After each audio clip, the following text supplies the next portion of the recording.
Guys, welcome back to my Vartika Rajput motivation video. फिर से आप लोगों के लिए एक ऐसी वीडियो लेकर कर आई हूँ जिससे सुनकर के आप सोचेंगे कभी हिम्मत नहीं हारेंगे। जी हाँ, बिल्कुल मैं ऐसा ही एक वीडियो लेकर कर आई हूँ जिससे आप सुन करके आपके जीवन में कॉन्फिडेंस लेवल ज़रूर बढ़ेगा।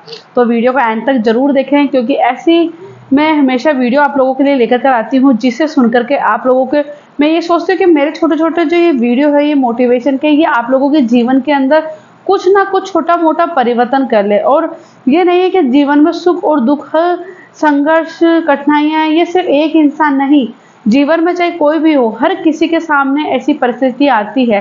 पर कोई है जो इन परिस्थितियों से उभर के निकल जाता है और कोई है जो इन परिस्थितियों में ही उलझ के रह जाता है। जी हाँ, आज आपको मेरे इस वीडियो में ऐसे ही एक लड़की की कहानी सुनने के लिए मिलेगी जो सुनकर के कभी अपने संघर्ष से नहीं हारी है, वो कभी भी नहीं हारी। जी हाँ, ऐसी ही एक प्रीति नाम की लड़की की कहानी सुनने के लिए मिलेगी जिसने अपने जीवन में सोचा था कि शायद मैं शादी से पहले कुछ नहीं कर पाई, शायद ससुराल में मुझे कुछ ऐसा अच्छा मिल जाए जिससे मैं कुछ कर सकूं। जी हाँ, प्रीति एक ऐसी लड़की थी जिसने पढ़ाई, परिवार संपन्न परिवार था, 2 या 3 बहनें थी, 2 भाई थे, परिवार अच्छा था, ऐसा नहीं था कि किसी चीज़ में रोक टोक थी। जी नहीं, प्रीति जो थी वो लंबी चौड़ी, सुंदर, पढ़ी लिखी, अच्छी लड़की थी। स्वभाव भी उसका बहुत शांत और बहुत अच्छा था।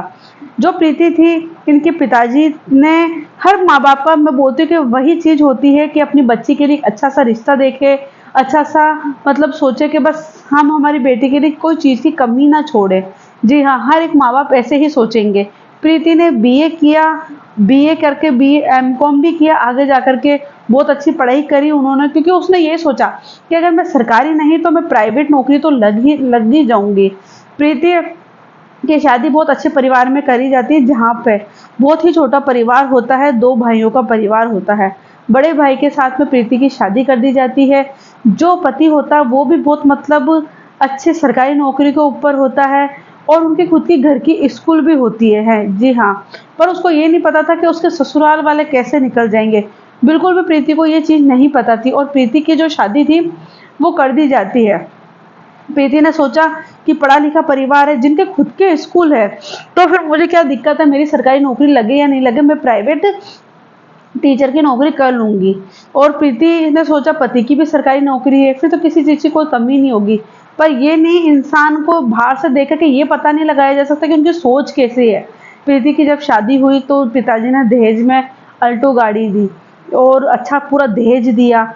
और जो प्रीति थी वो शादी करके आती है, पर उसको ये नहीं पता कि उसकी सासू दहेज के ऊपर बहुत चिल्लाती है कि क्या है ये, डब्बा गाड़ी दे दी, अल्टो गाड़ी दे दी, इससे जो तो हमको कैश नगद पैसे ही दे दिए होते तो ज़्यादा अच्छा होता। जहाँ खुशी का माहौल होना था, वहाँ सासू जो टीचर है, उसकी खुद की स्कूल है, उसकी ऐसी सोच जो प्रीति के एक कदम रखते ही दूसरे दिन ही प्रीति को बहुत सुनाया और बाहर जाकर के प्रीति के माँ बाप को सुनाया कि आपने हमको ये डब्बा दे दिया 2.5-3 लाख रुपए का, ये इसका हम क्या करेंगे, आपको तो हम कैश दे देते, हमारे घर में किसको गाड़ी चलाना आती है। प्रीति के मम्मी पापा ने कहा कि आपकी तो कोई मांग ही नहीं थी, ये तो हमने हमारी इच्छा से दी है कि चलिए गाड़ी है तो गाड़ी का एक नाम होगा कि 4 व्हीलर गाड़ी दी है, आपने तो शादी से पहले कोई ऐसी मांग ही नहीं करी, अगर आप ऐसे बोलते तो हमको आपको कैश दे देते, पर ये हमारी इच्छा से थी, आपने अपनी कोई मांग ही नहीं रखी। तो प्रीति का मन वहीं टूट गया। फिर प्रीति ने सोचा कोई बात नहीं, ये दहेज के ऊपर होगा। फिर प्रीति के ऐसे ही दिन बीत रहे थे। प्रीति की लाइफ, जो एक पढ़ी लिखी लड़की है, सुबह उठती, क्योंकि प्रीति की जो सास थी वो स्कूल के अंदर एक ही टीचर लगा रखी थी, यानी कि जो प्रीति के ससुर जी थे वो भी उसी स्कूल में पढ़ाते, वो सास जो उनकी सास थी वो भी इस स्कूल में पढ़ाती, जो दोनों इसके हस्बैंड थे नौकरी में जाने से पहले 2-3 क्लास वो स्कूल में लेके, और जो देवर था वो भी स्कूल में ही पढ़ाता। 5वां नंबर जो था वो प्रीति का था। प्रीति तो खुश थी कि उसको पढ़ाना, पर प्रीति के साथ में जो एक काम का बोझ था ना, ये इतना बड़ा काम का बोझ था प्रीति के, क्योंकि प्रीति पूरा घर का काम करती 4-4, क्योंकि घर में कोई काम वाली बाई नहीं। सुबह वो जल्दी उठती, 4:30 बजे नहाती धोती, पूजा पाठ करती और इसी तरीके से फटाफट स्कूल घर का झाड़ू, सुबह झाड़ू निकाल के जाती और फिर वही सुबह का थोड़ा वो नाश्ता करके और वो स्कूल चली जाती। स्कूल में जब लंच होता तो लंच में वो फटाफट आती, क्योंकि वो इन चारों का नाश्ता बनाती और उसी लंच के अंदर और अपने पति का टिफिन बना करके पे करती। प्रीति की जिनकी इतनी मतलब वो हो चुकी थी कि 1:30 बजे तक स्कूल चलती थी। प्रीति को बिल्कुल भी अपने लिए टाइम नहीं मिल पा रहा था। इस तरीके से प्रीति जो थी वो बिल्कुल ही बिजी होती जा रही। सास थी उसको इस तरीके से काम में ले रही कि जैसे प्रीति तो इंसान ही कोई जानवर है। प्रीति के साथ में ऐसा कहाँ करा जा रहा। प्रीति ने सोचा कि घर पे भी मुझे जो सास थी एक लहसुन छोलने का भी मतलब सहारा नहीं था प्रीति के। और प्रीति धीरे धीरे समझ में नहीं पा रही थी कि मैं इस घर के अंदर किस हिसाब से आई हूँ। मैं स्कूल से छूटती हूँ, डायरेक्ट यहाँ आते ही मुझे ये सब कुछ काम करना पड़ता है। और फिर ये काम करने के बाद में दिन में अगर वो 5-10 मिनट लेट भी जाए तो उसकी जो सासू माँ थी वो उसे इस तरीके से करने लगती कि जैसे कुछ मतलब पता नहीं क्या हो गया हो, उसको 5 मिनट लेटने भी नहीं देती। और फिर धीरे धीरे ऐसे ही टाइम चला। चलते ही प्रीति कुछ टाइम के बाद में प्रेग्नेंट हुई। और प्रेग्नेंट होने के बाद में बोलते हैं ना कि सास और कि उसने सोचा नहीं था कि उसकी सास की ऐसी मतलब सोच होगी। और जो प्रीति थी वो ऑपरेशन से उसकी डिलीवरी होती है। ऑपरेशन से डिलीवरी होती है तो उसको एक प्यारी सी बेटी पैदा होती है। पर जो सास थी वो टीचर थी, फिर भी उसकी सोच इतनी गंदी थी। इधर वो बेटी को जन्म देती है, घर में आकर के उसी दिन उसकी सास ससुर उसके हस्बैंड वगैरह बिना लाइट जलाए करे यूं अंधेरे में जैसे सिर पर हाथ रख करके बैठे हुए थे। कोई पूछ रहा था तो उसको बोल रहे थे बेटी हुई है। बिल्कुल भी खुश नहीं थे, जैसे घर में पता नहीं क्या मातम सा छा गया हो। प्रीति ने वही चेहरा देखा और वो बहुत ऐसे निराश हुई कि जो पढ़े लिखे हैं, जो टीचर हैं, वो उनकी सोच ऐसी है एक बेटी की तरह। प्रीति और अपनी बेटी को लेकर के अपने घर पर आती है। थोड़े से टाइम पे वो अपने ससुराल रहती है और फिर थोड़े टाइम बाद में वो अपने पीहर चली जाती है। क्योंकि हर माँ बाप यही सोचते हैं कि हमारी बच्ची की जो डिलीवरी के टाइम का बाद का टाइम है वो बहुत अच्छी तरीके से गुजरे। और प्रीति के साथ में ऐसा ही होता है। प्रीति जो होती है चली जाती है, फिर वो आती है अपनी बेटी के साथ में। प्रीति की वही लाइफ। अगर वो थोड़ा बहुत अपनी सासू को कुछ कह देती तो सासू इतना झगड़ा करती, इतनी लड़ाई करती और वो अपने पति को सिखा देती। पति उससे बात नहीं करता। एक बार की बात है जब प्रीति कुछ चीज़ के लिए जब अपने ससुराल गई थी तो उसके हस्बैंड ने एक बार भी अपनी अपनी वाइफ को फ़ोन नहीं किया प्रीति को। प्रीति को ऐसा लगा कि मुझे एक बार भी कॉल नहीं किया, ऐसी क्या बात है। क्योंकि प्रीति बिल्कुल सीधी सादी सिंपल सी थी, किसी चीज़ के प्रति आवाज़ नहीं उठाती थी, चाहे वो कितनी भी पढ़ी लिखी हो। फिर वो अपने पति को फ़ोन करती कि तुम तो मेरे पास में फ़ोन ही नहीं करते। बोला फ़ोन क्या करना है, तुम तो तुम्हारे मम्मी पापा के पास में हो ना, फिर फ़ोन क्या करना। प्रीति फिर भी कुछ नहीं कहती और अपने ससुराल वापस आती है, रहने लगती है। वो अपनी बच्ची को संभालती, अपनी बच्ची को भी वो अपने साथ स्कूल में ले जाती। क्लास में वो नीचे बिछाती, अपनी बच्ची को लेटाती और वहाँ बच्चों को पढ़ाती। फिर लंच में आती, खाना बनाती, फटाफट फिर वो जाती।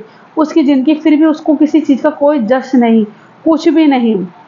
इधर थोड़े टाइम बाद में उसके ससुर जी जो थे वो पैरालाइज हो जाते हैं। सास है वो उस अपने हस्बैंड का काम करना भी मतलब वो नहीं करती। वहीं प्रीति उसको मतलब अपने ससुर जी को जो बिस्तर में बाथरूम कर देते, उसके कपड़ों को धोना करना, पोटी करवाना सब अकेले प्रीति ही कर रही थी। प्रीति ये चीज़ें जुल्म, किसी की सेवा करना वो नहीं है, पर ये जुल्म सहती जा रही थी। प्रीति इतनी पढ़ी लिखी होकर इतने बच्चे मतलब एक बच्ची होने के बाद में वो स्कूल का घर का सब काम करती और सास एक चीज़ को भी हाथ नहीं लगाती बिल्कुल भी। सिर्फ प्रीति की लाइफ ऐसे ही चलती जा रही। प्रीति उसकी हेल्थ पे इतनी प्रॉब्लम हो कि उसको माइग्रेन की शिकार हो गई वो धीरे धीरे। और उसके घुटनों में दर्द दर्द होने लगा प्रीति के। डॉक्टर ने बता दिया कि कोलेस्ट्रॉल क्या होता है वो बढ़ गया है। प्रीति बहुत बुरी तरीके से टूट गई, डॉक्टरों के चक्कर लगाने लगी, क्या करे क्या नहीं करे। प्रीति को कुछ समझ में ही नहीं आ रहा था। प्रीति ने बोला मेरी गाड़ी ऐसे कैसे चलेगी। फिर प्रीति सेकंड बार प्रेग्नेंट होती है और सेकंड बार भी ऑपरेशन होता है और सेकंड बार भी प्रीति को लड़की ही होती है। जिससे तो आप सोचो ही मत, पूरे परिवार के जैसे कोई मातम ही छा गया हो। सास ने फ़ोन करना बंद कर दिया क्योंकि सेकंड जो डिलीवरी थी वो पीहर में करवाती प्रीति। 6 महीने से प्रीति अपने पीहर से आती है पर पति ने एक बार भी कॉल नहीं किया। ठीक है, प्रीति उस घूंट को भी धीरे धीरे पी रही थी। वो अपनी सेकंड बच्ची के साथ में भी पीहर आती है। फिर प्रीति का जो छोटा देवर है उसकी शादी होती है, उसके सरकारी जॉब की टीचर आती है और सासू के तो जैसे कोई मजे ही आ गए हों। सासू ने तो सोच लिया अब बढ़िया है, पर वो आती है, उसने अपने घर के अंदर कभी एक कप का चाय भी नहीं धोया होगा। वो यहाँ आई, थोड़े टाइम तक तो उस प्रीति की जो सास थी वो अपने देवर की जो मतलब जो पत्नी थी उसके आगे पीछे डोलती रहती, बेटा तू ये खाएगी, बेटा तू ये खाएगी। प्रीति ने सोचा कि मैं भी तो स्कूल में बच्चों को पढ़ाने जाती हूँ, आज कितने साल हो गए, मेरी भी एक जॉब समझती है। स्कूल मेरी स्कूल घर की हुई तो क्या हुआ, मैंने भी तो टीचर का काम किया है, ये सरकारी है मैं प्राइवेट हूँ। फिर इसके पीछे आगे पीछे डोलना और सारा काम प्रीति के ऊपर संभला गया। अगर प्रीति 10 मिनट के लिए भी उस घर से दूर हो जाती तो उनके घर में कोई काम करने वाला नहीं होता। प्रीति ये चीज भी, पर उसका पति जो था वो देख रहा था कि मेरी जो माँ है वो मेरी वाइफ में और इसमें कितना अंतर कर रही है। धीरे धीरे उसके पति की आंखें खुलने लगी। और फिर जब उसकी सास जो थी वो कोई अगर बात पर प्रीति को करती तो उसके पति ने पहली बार प्रीति के लिए आवाज उठाई और अपनी माँ को बोला, माँ तुम इसको तो कुछ ही नहीं कहती हो, छोटी वाली बहू को, कि कोई भी काम करने के लिए। प्रीति अपने बच्चे को संभालते ये करती, फिर भी तुम 24 घंटे प्रीति के ऊपर बड़ बड़ बड़ बड़ बड़ बड़ किए जाती हो। उस दिन उसकी सास का जैसे कोई दिमाग खराब हो गया प्रीति का, कि आज पहली बार जीवन में ऐसा हुआ कि मेरे बेटे ने मुझे प्रीति के लिए ऐसा बोला है। प्रीति को बहुत खुशी होती है कि भाई पहली बार कोई ससुराल में उसके प्रति आवाज उठाना था। और फिर धीरे धीरे जब उसकी सास जो थी वो भी जैसे साल भर होने लगा, छोटी वाली बहू को उसने देखा, छोटी वाली बहू को देखा कि वो कुछ ही काम नहीं करती, तो उसको भी पता चल गया कि ये तो ऐसे ही कुछ काम नहीं करेगी।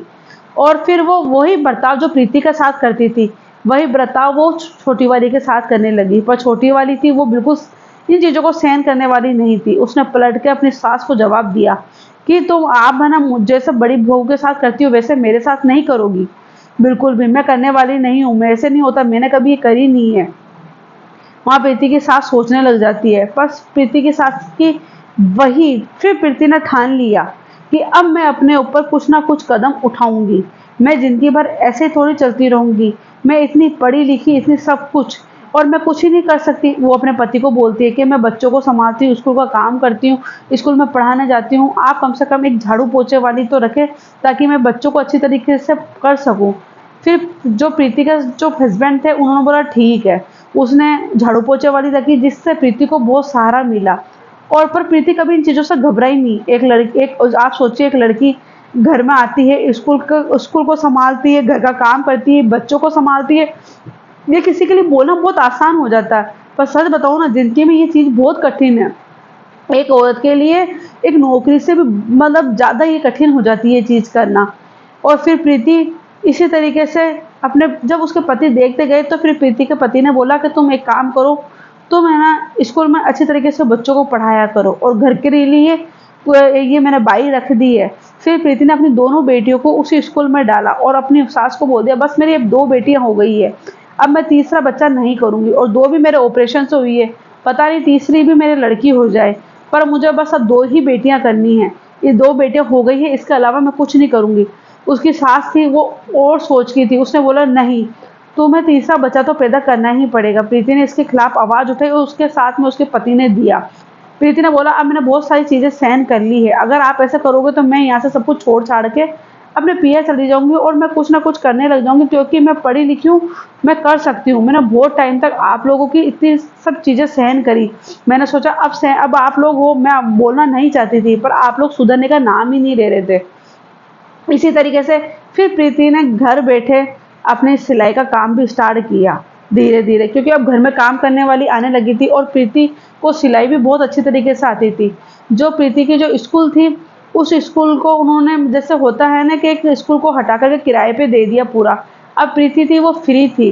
फिर प्रीति ने एक अपनी नई पहचान बनाई। प्रीति ने सिलाई सेंटर, सिलाई का एक जो बुटीक होता है वो खोला और वो खोल करके वो सिलाई सिखाने लगी, क्योंकि उसको सिलाई कान्हा जी की ड्रेस वगैरह और भी कई सिलाइयाँ बहुत अच्छी तरीके से आती थी, खाना बनाना भी उसको बहुत अच्छी तरीके से आता था। और उसने एक अपनी लाइफ अलग से बनाई और उसने अपनी पहचान बनाई। आज उसने अपना सिलाई का बुटीक बहुत प्यारा बना रखा है, लोग वह दूर दूर से उसे ड्रेसें वगैरह सिलवाने आती है।